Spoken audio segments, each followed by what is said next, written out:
ازاي الصيام ممكن يفيدني لو انا بدور على الانجاب؟ ازيكم؟ انا دكتور عمر عزازي، مدرس استشاري جراحه الذكوره بكليه الطب جامعه القاهره. يمكن السؤال ده بيعمل لي شويه نوستالجيا كده، علشان يمكن كان اول سؤال عندي في الدكتوراه، ويمكن مش سؤال واحد، كانوا سؤالين كانوا بيتكلموا عن الموضوع ده. كانوا بيتكلموا عن اهميه اللايف ستايل موديفيكيشن على تاخر الانجاب، والجزء الثاني الاديبوكاينز والحاجات اللي الدهون بتفرزها، السبستنس انفلاماتوري سبستنس اللي الدهون بتفرزها، وتاثير الدهون الضار على الجسم بشكل عام وعلى الانجاب بشكل خاص.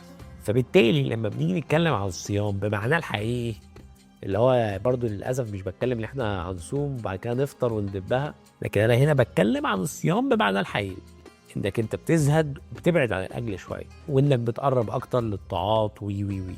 فبالتالي تتفاجئ ان ايه ده، الاكسيديتيف ستريس بدات تقل، وايه ده برضو السمنه بدات تقل، والانفلاماتوري سبستانس اللي بتخرج من الدهون برضه بدأت تقل. ايه ده، انا الخلل الهرموني اللي بيحصل بسبب الدهون والهرمون الذكوره يتحول لهرمون الانوثه بدأ يقل ويتظبط.